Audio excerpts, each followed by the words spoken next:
Hello दोस्तों, कैसे हैं सब।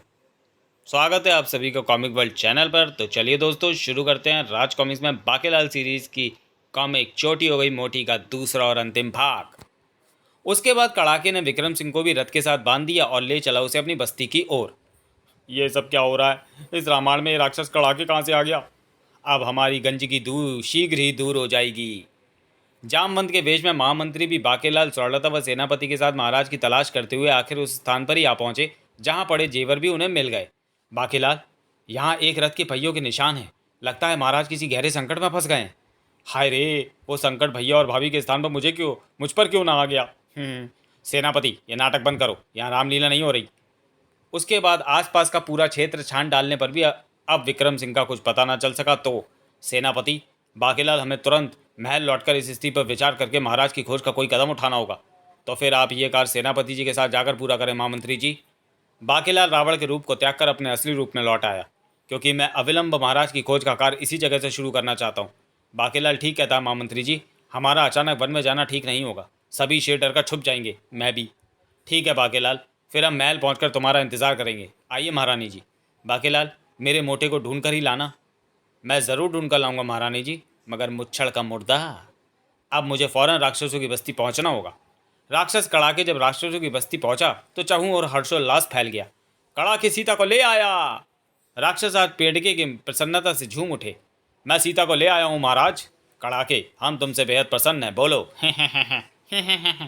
मैं ज़रा अपनी होने वाली बीवी की शक्ल देख लूं।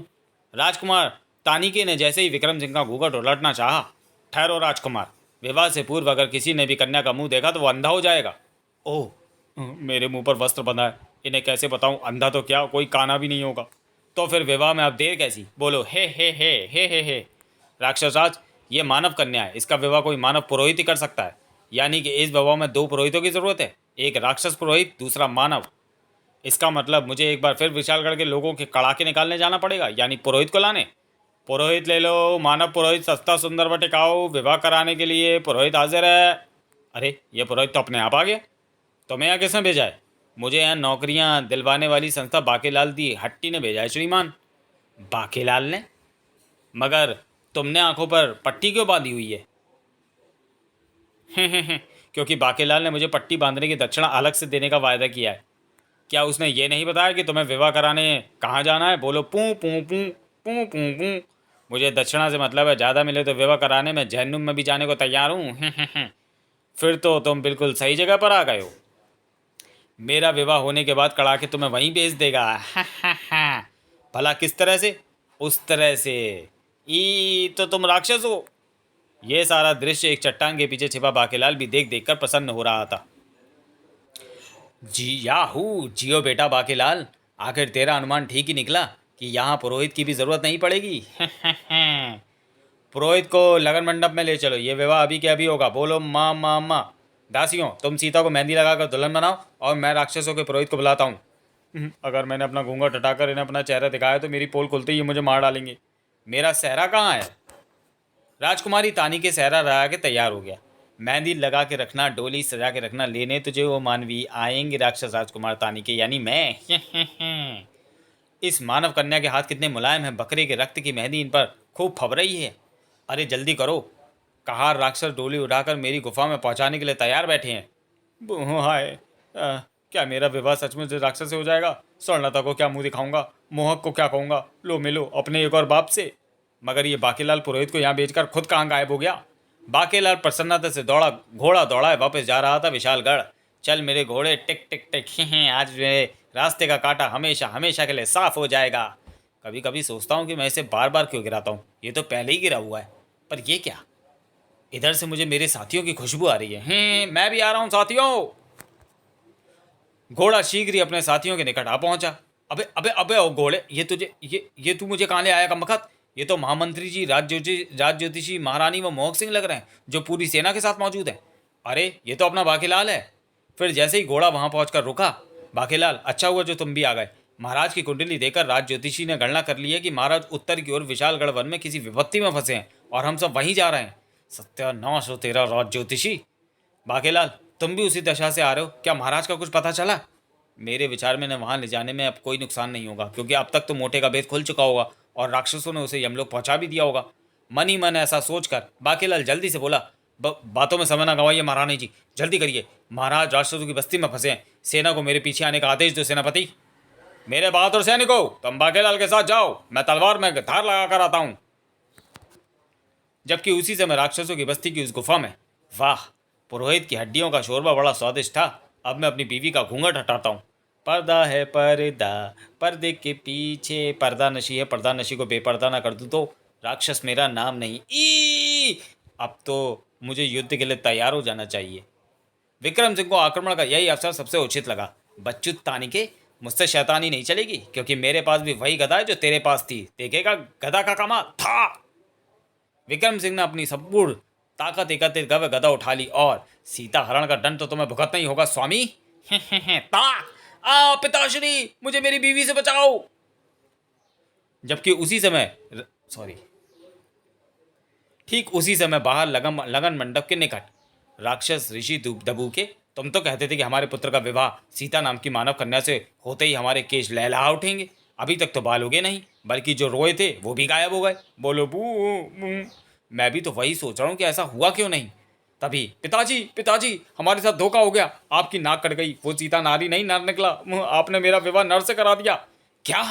ओ, तभी तो बाल नहीं उगे और रोए भी उड़ गए, मगर मैं तो सीता को ही लाया था। राक्षस राज, फिर तो हमें यह स्थान छोड़कर भाग जाना चाहिए, क्योंकि हमारी कुंडली में लिखा है कि जिस दिन राजघराने के किसी राक्षस का विवाह किसी नर से होगा, उस दिन केवल राजपुत्र यानी राजकुमार को छोड़कर हमारी शक्ति चूहों के बराबर रह जाएगी। मगर यह बात तुमने हमें पहले क्यों नहीं बताई? बोलो बू।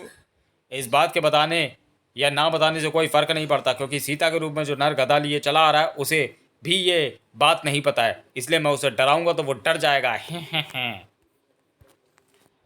मगर कड़ाके का दुर्भाग्य कि जैसे ही वह विक्रम सिंह की ओर बढ़ा, एक पंगेबाज चिड़िया उसके गाल से अटकराई। ताक इची इची, हाँ मेरा गाल उस तरह से कट गया ही। आए, ये तो एक चिड़िया के प्रहार से गिर गया। बस फिर क्या था, विक्रम सिंह ने आओ देखा ना ताओ कड़ाके को एक गदा कस के दी। ओह, ये सिर्फ दिखने में ही शेर है, हकीकत में तो एक गीदड़ है। आ! तभी एक तरफ से भयंकर शोर मचा और हमारा कड़ाके मारा गया। और ये शोर कैसा है? बोलो रैं रैं रैं रैं रैं रैं। ये तो मेरी सेना है जिसे बाकीलाल लेकर आ रहा है। पिताजी, ये तो मानवों की सेना है जो हम पर आक्रमण करने आ रही है। अब हमें केवल राजकुमारी बचा सकते हैं, क्योंकि उन्हें यह वरदान मिला हुआ है कि उनकी मृत्यु नारी की तरह लंबी चुटिया वाले किसी नर के हाथों होगी। राजकुमारी तानी के अपनी गदा तान कर युद्ध के लिए मैदान में उतर गया। वाह, यहाँ तो कोई भी स्त्रियों के समान चोटी वाला नजर नहीं आ रहा। उफ, इसकी आंधी की तरह चलती गदा के आगे हम तिनकों के समान उड़े जा रहे हैं। विक्रम सिंह के मिल जाने की खुशी भी मनाने का फिलहाल समय नहीं था। बाकीलाल, यहाँ तो खूब सारे राक्षस हैं, फिर युद्ध अकेला राजकुमार क्यों कर रहा है? इसमें जरूर कोई रहस्य है। पिताश्री, वो तो ठीक है, पर मोटे तू अभी तक मरा क्यों नहीं? तूफान की तरह गदा चलाता तानी के वहां भी आ पहुंचा। बाकीलाल चचा, जो वार तुम पर रुकना चाहिए था उसमें मेरे पिताश्री को चोट लगी, अभी चखाता हूँ मजा। और मजा चखाने का सबसे उत्तम अवसर भी मुझे मिल गया। अब आएगा मजा जब मैं आपकी चोटी काट फेंकूंगा। फिर जैसे ही मोहक सिंह ने बाकीलाल की चोटी को छुआ कि सांप के कारण चोटी हो गई मोटी। आई उई, ये चोटी इतनी मोटी कैसे हो गई? अरे कम बकत, ये क्या किया? इसके हाथ में तो कैंची थमी है। ओ समझा, ये शैतान जो मेरी चोटी काटने आया होगा। बाकीलाल की चोटी को क्या हुआ? इसकी चोटी मेरी चोटी से लंबी कैसे हो गई? किंतु वह दृश्य देखकर तानिके का हलक भय से सूखता चला गया। चोटी वाला नर जिसके हाथों मेरी मृत्यु होने का शाप है, अब सबसे पहले इसे ही खत्म करता हूं। सिर पर खतरा देख बाकीलाल ने बचाव में घुमाई अपनी चुटिया। था ओ आ बेटे गदाधारी, तूने अभी बाकीलाल की चुटिया की ताकत नहीं देखी।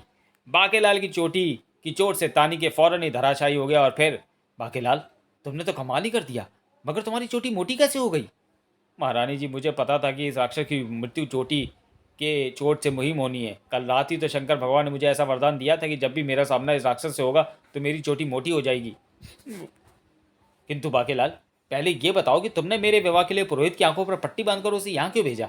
मर गए बेटा बाकीलाल, जल्दी से बना कोई कहानी। लेकिन इससे पहले कि बाकीलाल कुछ कह पाता, क्षमा, हमें जीवन दान दो, हम पापी अज्ञानी हैं, हमें नहीं पता कि आप मानव इतने समझदार हैं। समझदार ना होते तो नर को सीधा बनाकर नया यहाँ ना भेज देते।